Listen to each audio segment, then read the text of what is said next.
Hi friends, welcome to YT kitchen. என்ன video பார்க்க போகிறோன்னா, ஒரு ரெசிபி வீடியோ தான் பார்க்க போகிறோம். நான்வெஜ் ரெசிபி தான். நண்டு கிரேவி எப்படி செய்யலான்னு பார்க்கலாம். ஃபஸ்ட்டு பார்த்திங்கன்னா ஒரு பேஸ்ட் ஒன்று அரைச்சிக்கலாம். அதில் அடுப்பில் கடாய் வச்சுட்டு அதில் எண்ணெய் ஊற்றி சோம்பு போட்டுக்கலாம்.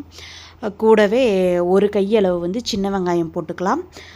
கூடவே ஒரு குட்டியாக பெரிய வெங்காயமும் சேர்த்துக்கிறேன். 2 பச்சை மிளகா சேர்த்துருக்கேன். நீங்கள் பச்சை மிளகா காரமாக இருந்தது அப்படின்னா நீங்கள் பச்சை மிளகாவே சேர்த்துக்காதீங்கன்னு தான் சொல்வேன். ஏன்னு கடைசியில் சொல்கிறேன்.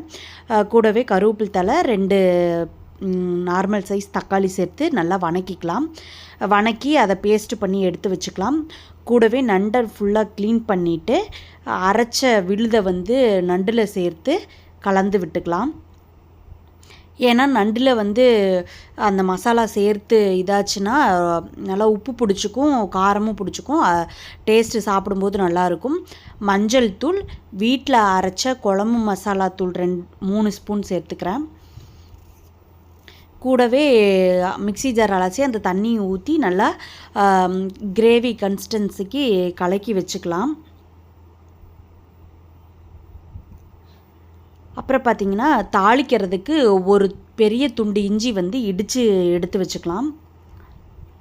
கிரேவி பார்த்திங்க அப்படின்னா நல்லெண்ணெயில் செஞ்சுக்கலாம். வணக்கி எடுத்து வைக்கிறதுக்கும் நல்லெண்ணெய் தான் வணக்கியிருந்தேன். இப்போ கிரேவி செய்கிறதுக்கும் நல்லெண்ணெய், ஒரு 1/4 டீஸ்பூன் சோம்பு சேர்த்துக்கலாம். இடித்த இஞ்சி சேர்த்துக்கலாம், அது நல்ல மணமாக இருக்கும். கூடவே அரை கை அளவுக்கு சின்ன வெங்காயமும் ஒரு அரை சைஸ் பெரிய வெங்காயமும் சேர்த்துக்கலாம். நீங்கள் சின்ன வெங்காயமே ஒரு கையளவுக்கு சேர்த்துக்கிட்டா கூட ஓகே தான். பச்சை மிளகா 2 சேர்த்துருக்கேன். பச்சை மிளகா காரமாக இருந்தது அப்படின்னா நீங்கள் தாளிக்கிறப்ப மட்டும் லைட்டாக கீரி சேர்த்துக்கோங்க, இல்லை அப்படியே கூட 1 கூட சேர்த்துக்கோங்க, போதும். அரைக்கிறப்ப தேவையில்லை. கூடவே 1 ஸ்பூன் இஞ்சி பூண்டு பேஸ்ட்டு சேர்த்துக்கலாம். சேர்த்துக்கிட்டு நல்லா பச்சை வாசம் போனதுக்கப்புறம் ஒரு அரை தக்காளி சேர்த்துக்கலாம். சின்ன தக்காளியாக இருந்தால் 1 சேர்த்துக்கோங்க, பெருசாக இருந்தால் அரை மட்டும் சேர்த்துக்கோங்க, போதும். நல்லா எண்ணெய் பிரிஞ்சு சுருளை வதங்கி வந்ததுக்கப்புறம் நம்ம கலக்கி வச்சுருந்த நண்டு அந்த கிரேவியை இதில் ஊற்றிட்டு தேவையான அளவு தண்ணி ஊற்றி நம்ம கொதிக்க விட்டுறலாம். நண்டு சீக்கிரம் வெந்துடும். பெரிய நண்டை இல்லை சின்ன நண்டாக இருந்தால் ஒரு 5 நிமிஷம் 10 நிமிஷத்தில் ரெடி ஆயிரும். கொஞ்சம் பெரிய நண்டாக இருந்ததுன்னா ஒரு 15 மினிட்ஸ் வேக விட்டிங்க அப்படின்னா நல்லா வெந்து வந்துடும். கிரேவி பார்த்திங்க அப்படின்னா ஒவ்வொரு ஸ்ட்ரக்சரில் ஒவ்வொரு மாதிரி கிரேவி கொதிச்சு வந்துட்ருக்கும். இந்த அளவுக்கு நீங்கள் கிரேவி வேணும்னு நினச்சிங்க இதோட ஆஃப் பண்ணிடலாம். நான் இன்னும் ட்ரை ஆகணும் அப்படின்னு சொல்லிட்டு கொஞ்சம் நேரம் வச்சுட்டு மல்லித்தலை தூவி எடுத்துக்கிட்டேன்.